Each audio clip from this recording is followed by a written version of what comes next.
చేసుకోవాలి. ఎందుకంటే మేము ఆల్రెడీ ఎంపీలని నిలబెట్టి బీజేపీకి సపోర్ట్ చేసి 8 మందిని గెలిపించినాం అనేది రకంగా కూడా బీఆర్ఎస్ వాళ్ళు బీజేపీలు రెండు కూడా వాళ్ళ ఇద్దరి మధ్యన అదో ఒక ఒప్పందం అనే రకంగా కూడా ఆలోచింది. ఇప్పుడు రేపు జరగబోయే గ్రాడ్యుయేట్ మరి టీచర్ ఎమ్మెల్సీలో డైరెక్ట్ ఇండైరెక్ట్గా కవితని విడిపించినందుకు బీజేపీకి సపోర్ట్ చేస్తామనే రకంగా మేము నిలబెట్టామనే రకంగా కూడా ఈరోజు సంకేతాలు ప్రజలలో వస్తున్నాయి. అంటే ఆ రకంగా ఆలోచిస్తే గతంలో బండి సంజయ్ గారు అధ్యక్షుడు ఉన్నప్పుడు ఇదే కేటీఆర్ పోయి అమిత్ షాతో మాట్లాడినప్పుడు బండి సంజయ్ తీసేసి కాదు బీజేపీకి సపోర్ట్ చేస్తూ అభ్యర్థుల్ని నిలబెట్టరని మీరెందుకు అనుకుంటున్నారు? బీజేపీ మీద మొట్టమొదటిగా కత్తి కట్టింది కేసీఆర్ గారే. బీజేపీని తీవ్రంగా వ్యతిరేకించింది, వారి విధానాలను వ్యతిరేకించింది కేసీఆర్ గారే కదా.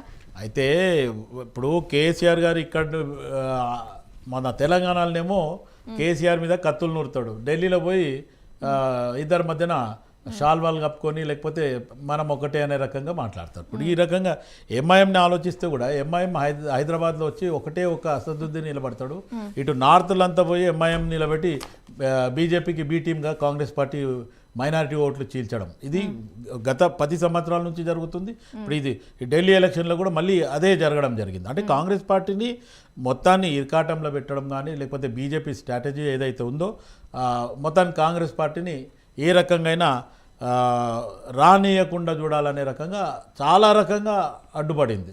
ఇక అది మొత్తానికి ఇప్పుడు కాంగ్రెస్ పార్టీ కూడా ఒక్కసారి మళ్ళీ ఇవన్నీ సరి చూడాల్సి వస్తుంది. ఎందుకంటే గతంలో మనం ఉన్న స్థాయి ఏంది, ఇప్పుడు మనల్ని ఏ రకంగా వీళ్ళు మన మీద గెలుపుకి ప్రయత్నాలు చేస్తుండ్రు. ఇప్పుడు ఇంకోటి మన శ్రీవర్ధన్ గారు ఒక మాట అన్నారు, కాంగ్రెస్ పార్టీలకి వచ్చిందే ఇవన్నీ ప్రాంతీయ పార్టీలని. ఎవరికైనా అత్యాశ వచ్చి నేనే అది ఒక బాస్ గుండాలన్న రకంగా ఆలోచించినప్పుడు ఎన్సీపీ శరద్ పవార్ గారు పక్కకు వేరే పార్టీ పెట్టుకోవడం జరిగింది. మమతా బెనర్జీ గారు కూడా సోనియా గాంధీ గారితో విభేదించి నేను ఏఐసీసీ అధ్యక్షురాలు కావాలి ఇంకేదో కావాలని ఆమె అక్కడి నుంచి ఆమె వేరే పార్టీ పెట్టుకుంది. కానీ తర్వాత వాళ్ళు రియలైజ్ అయినరు కదా, మళ్ళీ అగైన్ దే కేమ్ టు కూటమి, కాంగ్రెస్ పార్టీ కూటమికి మళ్ళీ వచ్చి వాళ్ళు సపోర్ట్ చేయడం జరిగింది. బీజేపీకి ఏమి వాళ్ళు వెళ్ళలేదు. ఎందుకంటే ఇప్పుడు బీజేపీ కూడా గతంలో జనతా పార్టీ ఉంది 1978లో ఆపనందం, బీజేపీకి ముందు జనతా పార్టీ ఉన్నప్పుడు జనతా పార్టీ కూడా ఇట్లానే చరణ్ సింగ్ ఖచ్చితంగా ఒక పెద్ద పార్టీ ఉన్నప్పుడు ఒకటే పార్టీ ఉన్నప్పుడు చాలా మంది నుండి వ్యతిరేకతలు వస్తాయి, అది కామన్. అయితే ఆ రకంగా జనతా పార్టీ అనుకున్నారు, పోయినారు. విత్ ఇన్ నో టైంలో మేము ప్రజలకు చాలా మేలు చేస్తామన్నారు. విత్ ఇన్ నో టైంలో అక్కడ కూడా మళ్ళీ క్యాస్ట్ బేస్ ఇష్యూస్ వచ్చినాయి, ఎక్కడో అక్కడ విడిపోవడం జరిగింది. అప్పుడు మళ్ళీ తర్వాత భారతీయ జనతా పార్టీ వచ్చిన తర్వాత దేశం కోసం ధర్మం కోసం అనేది ఒక నినాదంతో రావడం జరిగింది. ఇప్పుడు ఈరోజు కాంగ్రెస్ పార్టీ పార్లమెంట్లో ఎన్నిసార్లు రాహుల్ గాంధీ గారు ఒకటే మాట మాట్లాడుతున్నారు, కుల గణన చేయమని చెబుతున్నారు. ఈరోజు నరేంద్ర మోదీ గారు కానీ లేకపోతే అమిత్ షా గారు కానీ ఇప్పటివరకు దాని విషయంలో ససేమరా అనే రకంగానే మాట్లాడుతున్నారు. మళ్ళీ మీదికని వీళ్ళు ఏం చెప్తారు, మొత్తాన్ని విభజించి పాలించు అనేది కాంగ్రెస్ పార్టీ నినాదం అది కాదు. కాంగ్రెస్ పార్టీ అందరినీ కలుపుకుంటూ పోతుంది, సోషలిస్ట్గా ఉంటుంది. మామూలుగా వీళ్ళు చెప్పేది మటుకు చెప్పేది ఒకటి చేసేది ఒకటి అనే రకంగా ఉంది. ఒకటి ఏమంటే వీళ్ళు 8 ఒక్క సీట్ నుంచి ఒక రాజాసింగ్ తప్ప వీళ్ళ ఎమ్మెల్యేలు గెలిచింది ఈసారి ఫస్ట్ టైం. 8 మంది ఎంపీలు గెలవడం కూడా ఇదే మొదటిసారి. ఇక అంతకి దానికి 8 ఎంపీలు 8 ఎమ్మెల్యేలు రాగానే వీళ్ళు ఇంత సంబరాలు చేసి తెలంగాణనే మొత్తం మేము కైవశం చేసేస్తాం, నెక్స్ట్ వచ్చేది బీజేపీ అంటే రేపు కాంగ్రెస్ పార్టీ ఇప్పుడు ప్రస్తుతానికి అధికారంలో ఉంది, 14 మాసాలు అయింది.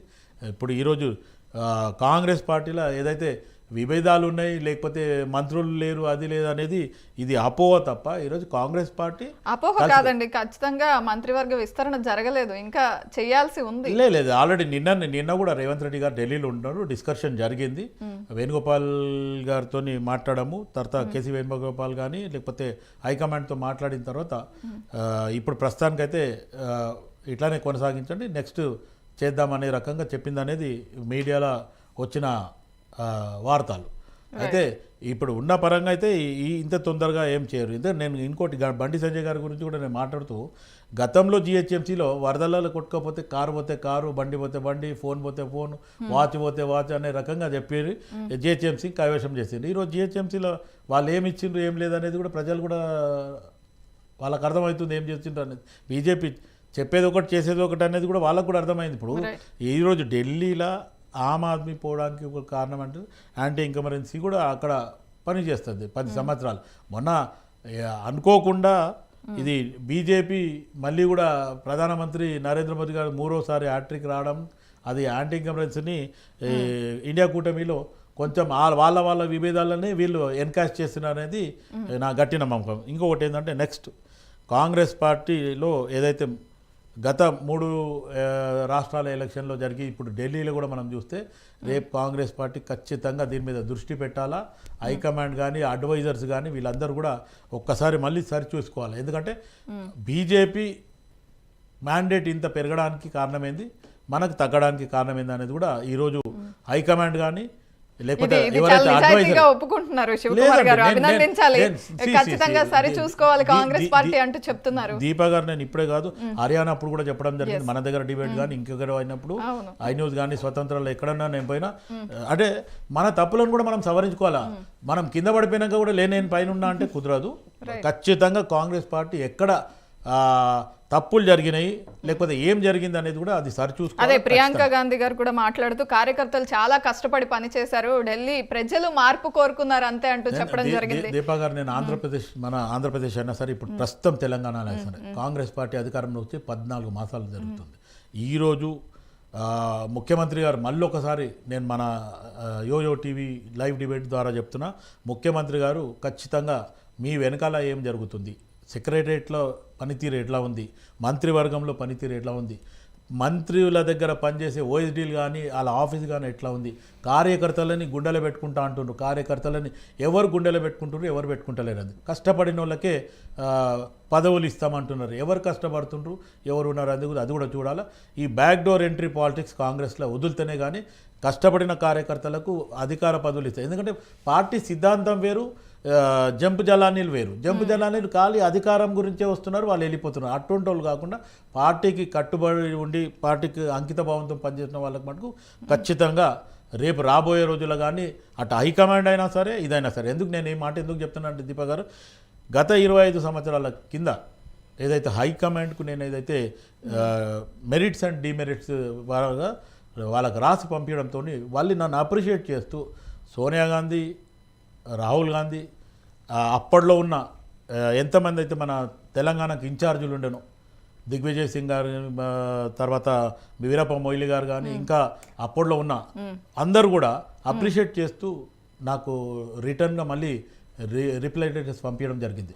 నేను బహుశా అనుకుంటా ఇప్పుడు ఉన్న మంత్రులకు కానీ ఎమ్మెల్యేలకు కానీ ఎవరికి కూడా ఆ రకంగా వచ్చింది అనేది అయితే నేను భావించాను. ఎందుకంటే నేను ఎందుకు ఈ మాట చెప్తున్నా అంటే కాంగ్రెస్ పార్టీ మీద ఒక మంచి ఉద్దేశంతో మంచి సజెషన్స్ ఇచ్చి పార్టీని ముందుకు తీసుకుపోయేలాగా ఉండాలి తప్ప ఈ పార్టీని నష్టం చేసే వాళ్ళ మీద మటుకు ఖచ్చితంగా హైకమాండ్ ఒక చూపు అనేది పెట్టాలా. ఎందుకంటే ఈరోజు మన పార్టీలో ఎందుకు మనం ఓడిపోవడానికి కారణాలు ఏంటి అనేదే ముందు ఆత్మవిమర్శన చేయడం ఇప్పుడు ఎట్టి పరిస్థితుల్లో ఖచ్చితంగా చేయాల్సిందే. ఎందుకంటే ఇప్పుడు బీజేపీ అనుకోండి, అటు బీఆర్ఎస్ అనుకోండి, లేకపోతే నార్త్లో అనుకోండి, మనం ఎందుకు ఓడినాం అనేది ఒకసారి అది ఆలోచించాలా. ఖచ్చితంగా దాని మీద రివ్యూ చేస్తే మటుకు ఎట్టి పరిస్థితుల్లో విల్ గెట్ రిజల్ట్స్. మనం ఖచ్చితంగా రేపు రాబోయే రోజులలో ఇప్పుడు జరిగిన దెబ్బలని మనం అన్నిటికీ కూడా తగలకుండా మనం సేఫ్గా ఉండొచ్చు. రైట్. శ్రవణ్ కుమార్ గారు, ఢిల్లీ రిజల్ట్ ఏదైతే ఉందో ఈ రిజల్ట్ ఖచ్చితంగా ప్రభావితం చేస్తుందా రేపు ఎమ్మెల్సీ ఎన్నికలను తెలంగాణలో ఇప్పుడు ఏదైతే రఘునందన్ రావు గారు మాట్లాడారో ఆ విధంగా ఒక బీఆర్ఎస్ పార్టీ కనుమరుగవుతుంది అంటూ మాట్లాడారు. ఇవన్నీ ఎలా అనలైజ్